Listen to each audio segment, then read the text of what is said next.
boa tarde, boa noite, né? Dependendo aí do fuso horário, do horário que as pessoas vão assistir aqui a gravação. Meu nome é Thaís, eu sou psicóloga clínica.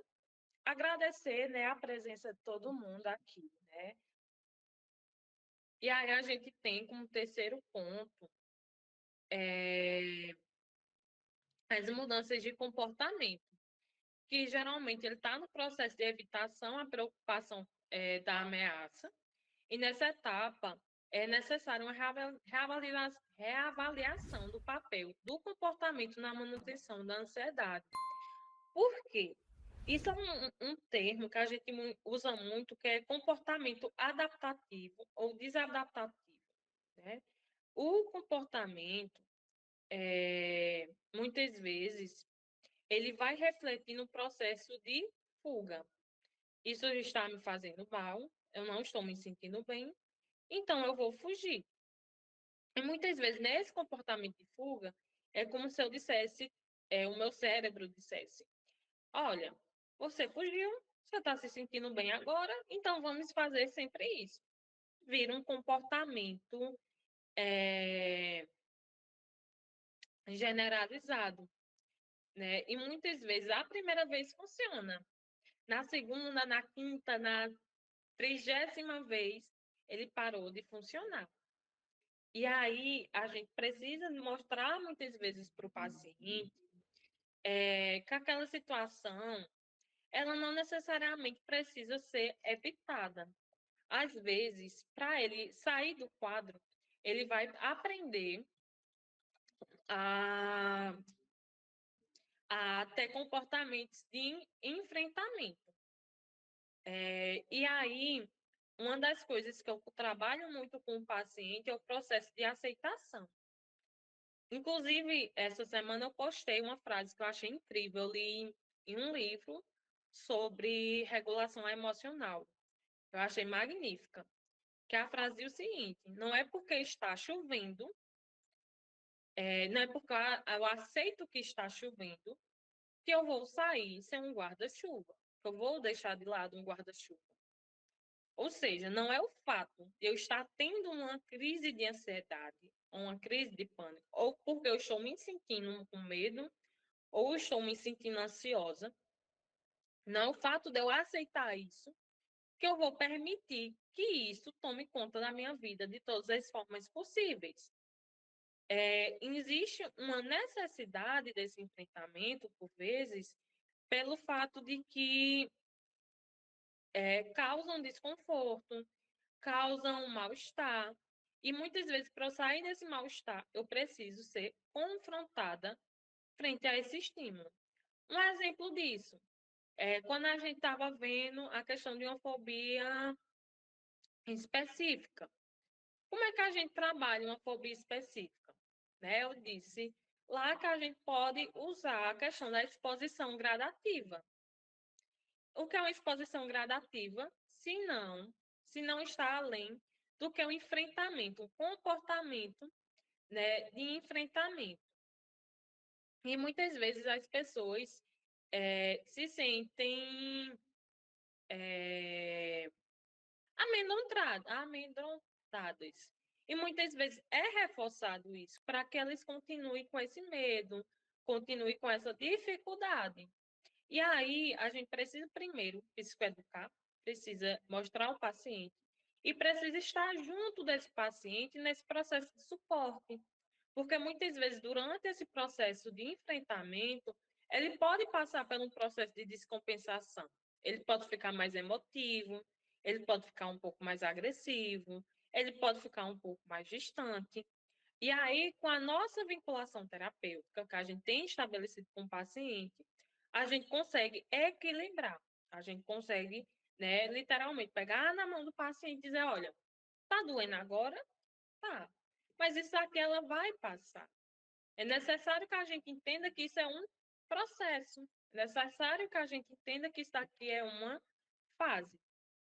E aí é importante a gente entender essa situação que eu coloquei abaixo, né?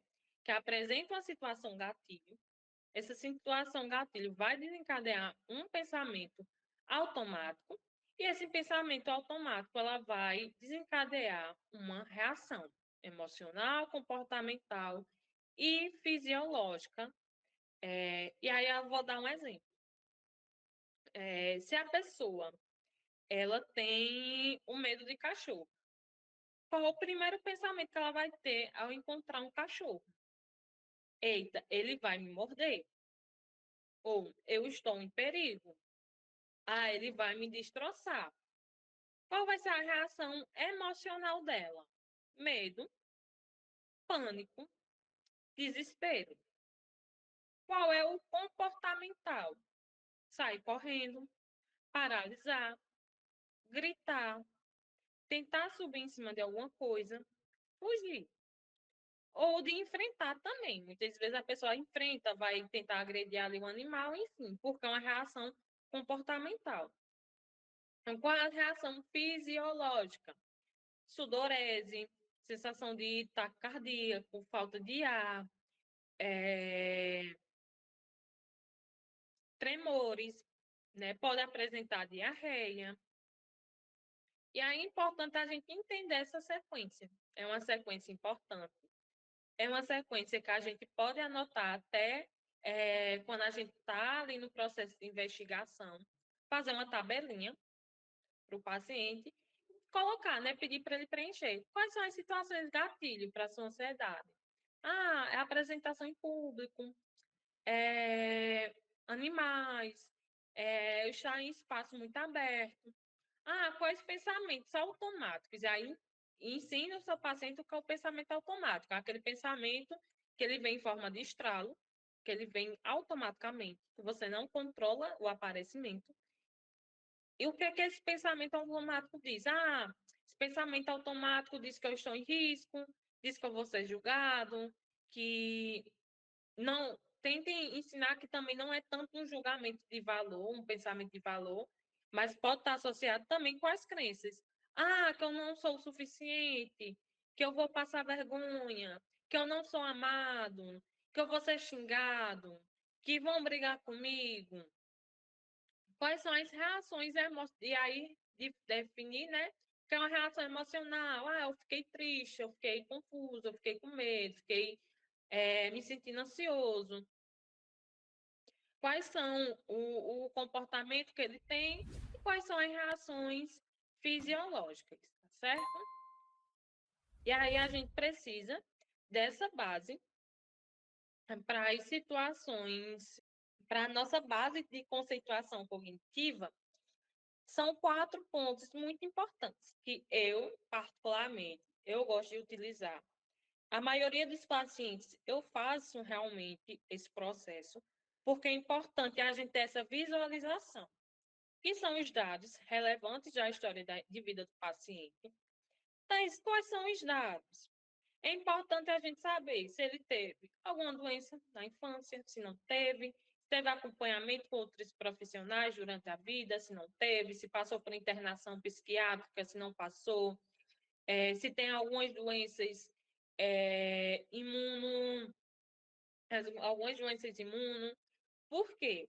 Alguns, e aqui eu abro novamente um parêntese, algumas doenças, elas podem causar sintomas que eles não são tão comuns ou eles não são tão divulgados. Exemplo, a gente tem aí, por exemplo, a AIDS. Quem é que sabia aqui que a AIDS ele pode causar sintomas psicóticos?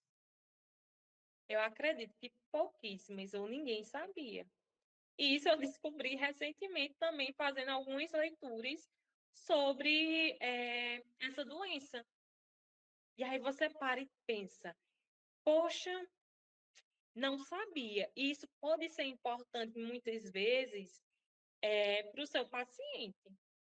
Vamos pegar um exemplo. Se você tem uma doença que ela pode causar, pronto, um problema cardíaco, que ele pode causar, por exemplo, uma arritmia. O paciente ele pode ter uma crise de pânico desencadeada dessa arritmia, mas não necessariamente é um transtorno de pânico.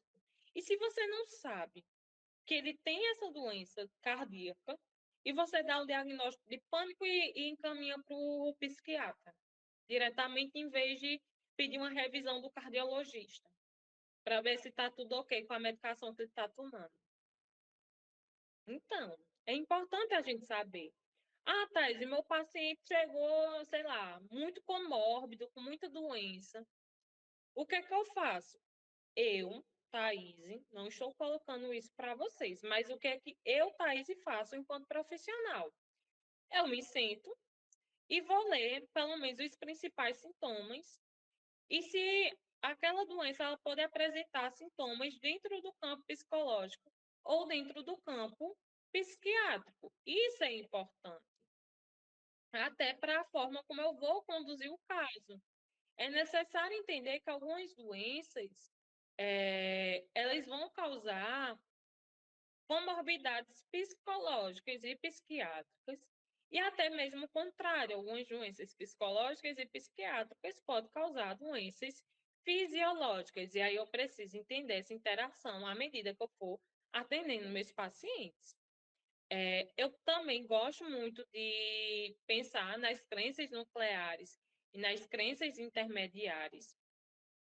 Para isso, existe alguns questionários. Eu gosto muito do questionário de Jung.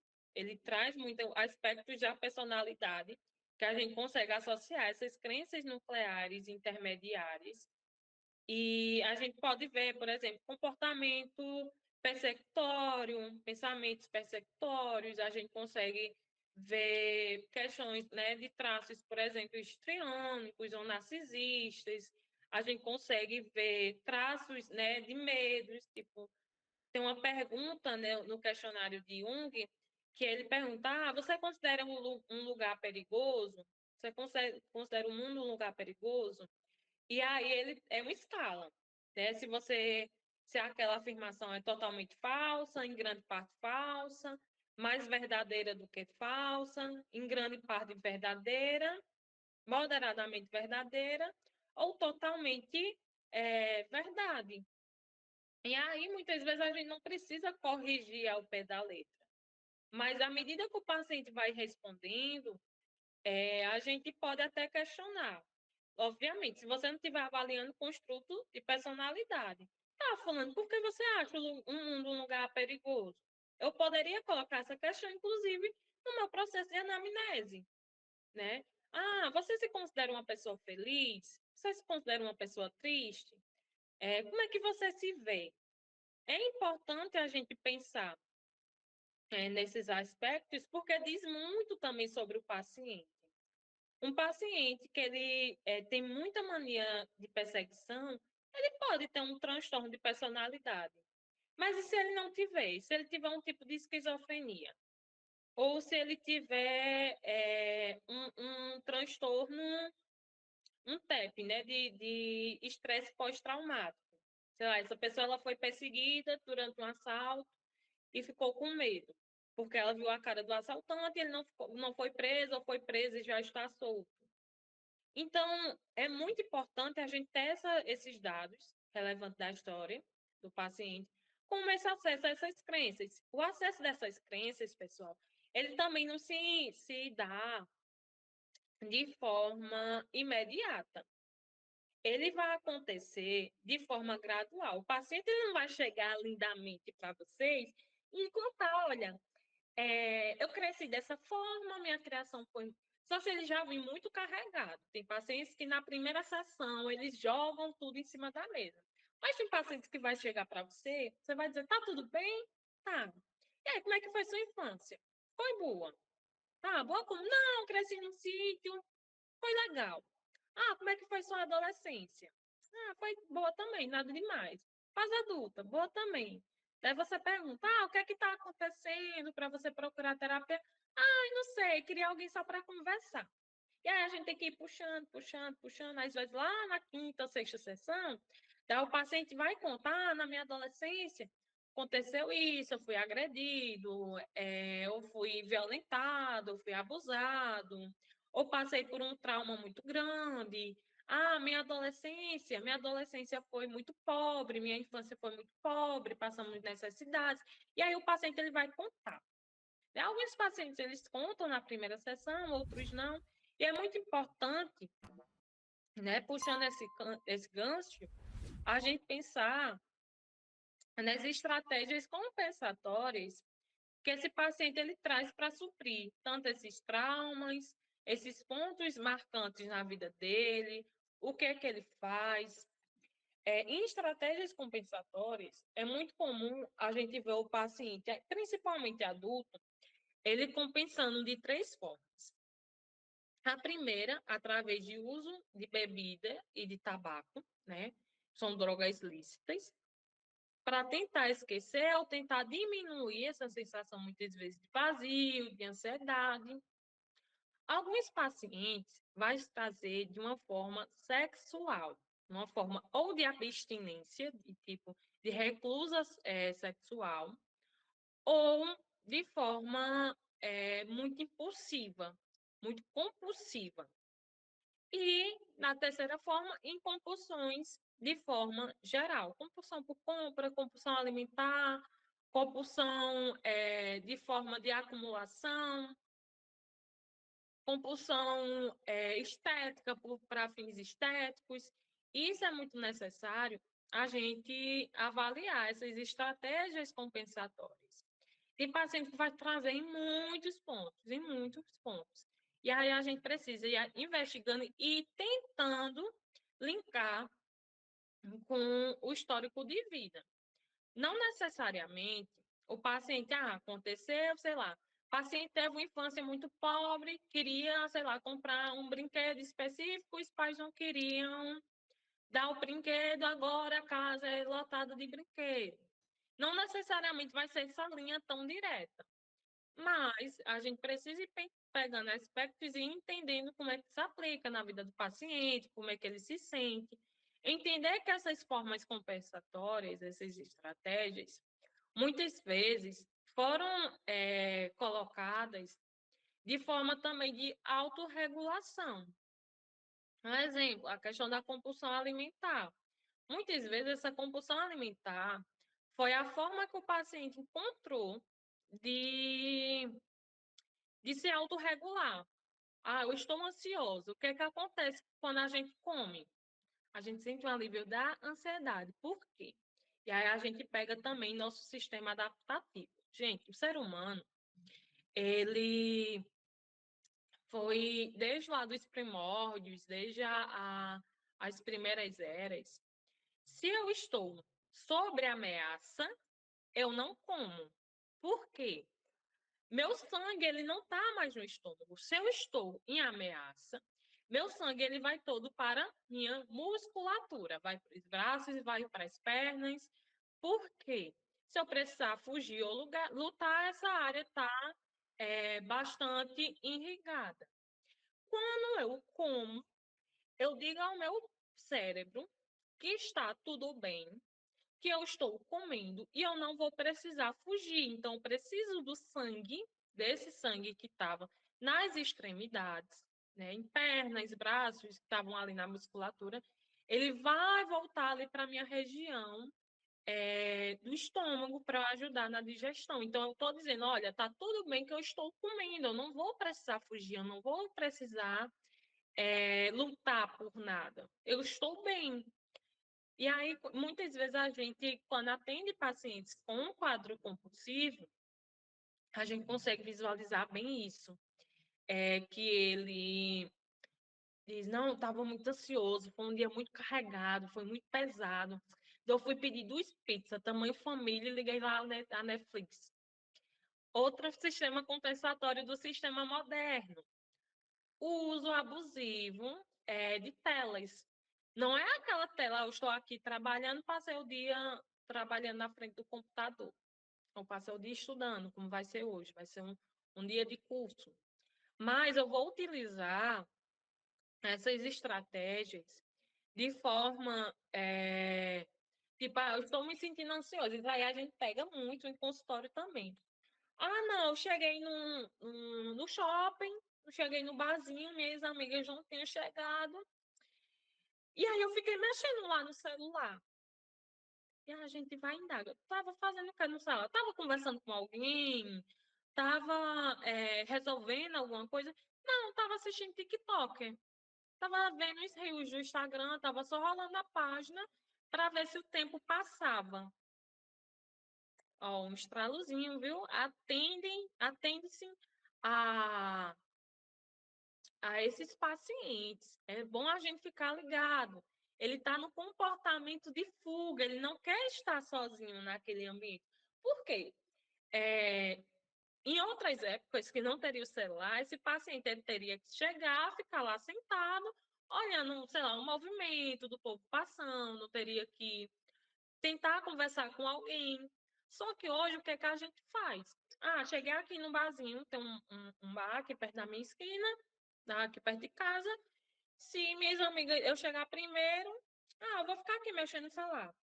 Passa 500 pessoas conhecidas, eu não cumprimento nenhum, porque eu tô aqui no celular. Tô no meu mundo de fuga, eu tô no meu comportamento de fuga para evitar interação social com pessoas que eu não conheço, para evitar, sei lá, evitar que eu pense que as pessoas estão me julgando. Gente, isso é muito comum a pessoa usar para não se sentir julgada, porque se eu não estou vendo, eu não estou sendo julgada pelas pessoas, porque eu não estou prestando atenção. É, muitas vezes, quando a gente vai no shopping, gente, é incrível, eu não sei como é que as pessoas elas conseguem, porque é barulhento, é um canto barulhento. Tá lá almoçando com o celular na frente assistindo uma série, né? Às vezes coloca lá legendado, porque foca, não presta atenção nas pessoas que estão em volta, então ela não vai pensar que as pessoas estão vendo ela comendo. Isso aí pode trazer consequências, isso que é o último ponto da nossa base de conceituação cognitiva. Quais são as consequências que isso pode causar? Um exemplo, né, que a gente está utilizando é a questão da compulsão alimentar, que pode estar associada a esse processo de ansiedade. Ela pode vir, inclusive, como uma comorbidade da ansiedade, tá certo, gente? Que é o fato de que eu estou tentando fugir dessa realidade, estou tentando fugir desses sintomas ansiosos, então eu vou comer. E aí, qual é a consequência? Aumento do peso, doenças oportunas, como hipertensão, como a diabetes, como outras questões associadas a esse processo de má alimentação. Pode vir questões associadas a distúrbio de sono. Exemplo que pode vir aí como consequência.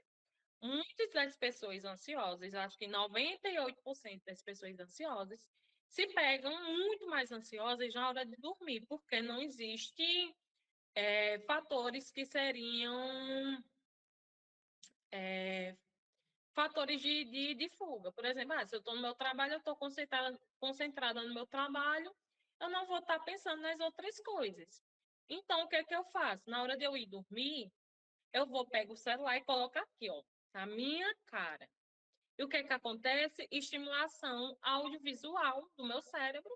Ele não entende que está na hora de dormir, e aí eu passo a noite praticamente virada, ou eu tenho uma noite de sono muito ruim, porque meu cérebro ele não conseguiu descansar, ele passou por um estresse, que a questão da tela, ela provoca um estresse cerebral, né, um estresse neuronal, e aí eu tenho uma noite ruim de sono e eu vou para o médico e peço para ele me passar um remédio para eu dormir. E aí é muito importante, né, antes que a gente dê continuidade, falar também sobre esse processo, gente, de encaminhamento para outros profissionais. A questão dos encaminhamentos. Gente, qual é a importância da gente saber quando encaminhar um paciente? Muitas vezes eu explico para o paciente que, às vezes, naquele momento não seria interessante uma medicação, que muitas vezes, com a mudança de um comportamento, com a mudança dessas estratégias compensatórias, a gente conseguiria alterar o quadro dele. Mas como assim alterar o quadro? Vamos pegar esse exemplo do celular. Quando a gente faz o que é denominado de limpeza do sono, por exemplo, deixar o celular de lado, pelo menos uma hora antes de dormir, ir para um quarto mais escuro, com roupas confortáveis, ter tido uma atividade física durante o dia, ter se hidratado direitinho, Muitas vezes a gente consegue, não ter comido uma comida muito pesada durante a noite, a gente conseguiria, por exemplo, ter uma melhora nessa qualidade de sono sem precisar da intervenção de uma medicação. Só que, gente, é muito delicado, porque muitas vezes o paciente ele não quer essa mudança de comportamento imediato. E muitas vezes a gente não consegue também. É necessário a gente avaliar cada caso. Alguns pacientes, eu digo que eu gosto de pegar no cru, sem a medicação, porque a gente consegue ter uma resposta melhor, a gente consegue sentir melhor o paciente. E muitas vezes eu encaminho. Quando eu vejo que não dá para mexer, que o paciente vai desestabilizar, que existe um risco para o paciente, eu encaminho para um psiquiatra de minha confiança, tanto no SUS como no particular. É muito importante, gente, a gente ter essa vinculação com profissionais que a gente confie.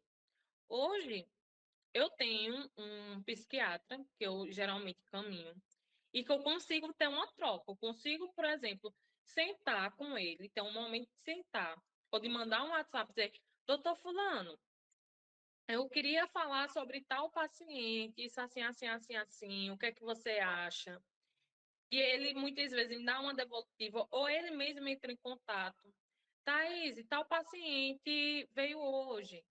O que é que tu acha do quadro? Tu acha que é um quadro comórbido? Tu acha que é um quadro limpo? O que é que a gente chama de quadro limpo, gente? É quando o paciente ele chega sem outras comorbidades. Seria um transtorno totalmente puro, tipo um transtorno de pânico puro, sem outras características ansiosas ou sem estar dentro de outros transtornos. E aí é necessário ter essa troca, obviamente respeitando o código de ética da gente, para não quebrar o sigilo, mas que às vezes é realmente necessário ter essa troca de informações entre os profissionais que atendem.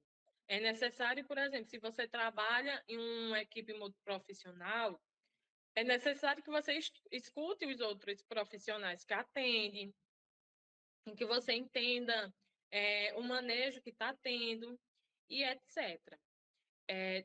Toda essa base de conceituação cognitiva é importante que vocês tenham em uma folha, né? No processo de anamnese, de construção do prontuário do seu paciente. Ah, Thaís, mas eu atendo no SUS. Tenha de forma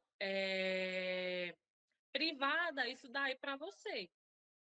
Exemplo, no início que eu comecei a atender, eu tinha não, acho que ainda tem até umas folhas para ali no meu armário. Tinha só as iniciais do paciente com, sei lá, alguma informação que eu conseguisse deduzir quem era. Ah, das relevâncias da história, tal, crenças, tal, intermediárias, tal, estratégias compensatórias, tal, as consequências dessas estratégias e dessas crenças, tal. Quando eu só atendo paciente a cada 15 dias. Cada 15 dias eu levava, fazia o levantamento que eu ia atender, pegava, levava para o serviço, não deixava lá. Porque se acontecer alguma coisa com esse material, eu vou ser a responsável. Ah, teve um assalto, roubaram arquivos do serviço. Gente, cuidado. Isso aí, o nosso código de ética diz que a gente é responsável por toda e qualquer informação que vazar do paciente. Por isso que é bom a gente ter um psiquiatra de nossa confiança, até porque a gente sabe que existem profissionais e profissionais de ética duvidosa. O paciente, sei lá, sumiu para algum prontuário. Se sumiu e esse prontuário aparecer no meio da rua, é importante que não tenham como identificar pessoas envolvidas, fatores situacionais, né? Inclusive, uma das coisas que também eu explico a meus pacientes como é feito principalmente no SUS, como é feito a evolução do caso dele.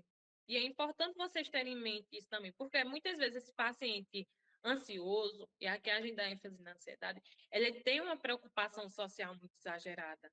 Ah, mas aqui é uma equipe muito profissional. Quem é que tem acesso a essas informações? Quem é que pode ler? O que é que tem aí? Muitas vezes eu pego e mostro realmente, ó. Inclusive, gente, é um direito do paciente. Se ele quiser ver o prontuário, ele tem todo o direito de ter acesso ao prontuário. Algumas pessoas se negam. Cuidado, que isso pode gerar processo, viu? O paciente, ele pode, se ele quiser ter uma cópia do prontuário dele, você pode escanear e enviar. Envie um termo, gente, importante. A gente também tem que ser esperto. Faça um termo de consentimento dizendo, ou uma declaração dizendo que o paciente solicitou e peça para ele assinar.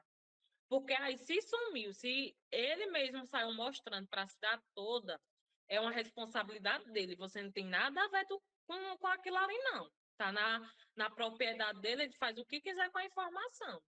Porque muitas vezes pode acontecer também, viu? O paciente pegar, sair mostrando e sair dizer que foi você que foi que disse. Então, você faça essa documentação e peça para ele assinar. Mas voltando, muitas vezes esse paciente ele tem essa preocupação social do que está ali sendo exposto. E o que é que eu mostro a ele? Olha, eu dou sempre um exemplo. Ó, vamos supor que você teve uma briga em casa e sua mãe disse isso com você, seu pai disse isso, você disse tal coisa. Como é que vai para o teu prontuário? Paciente em conflito familiares. Pronto, eu não preciso descrever naquele prontuário que fica ali no serviço, minuciosamente, não. Eu posso fazer isso no que eu vou arquivar de uma forma segura, ou em um cofre, ou no meu armário em casa, no meu escritório que tem uma segurança, eu sei que outras pessoas não vão ter acesso. Porque pode acontecer de alguém entrar ali e usar aquela informação de má fé. Então, muito cuidado também como é que a gente está expondo isso.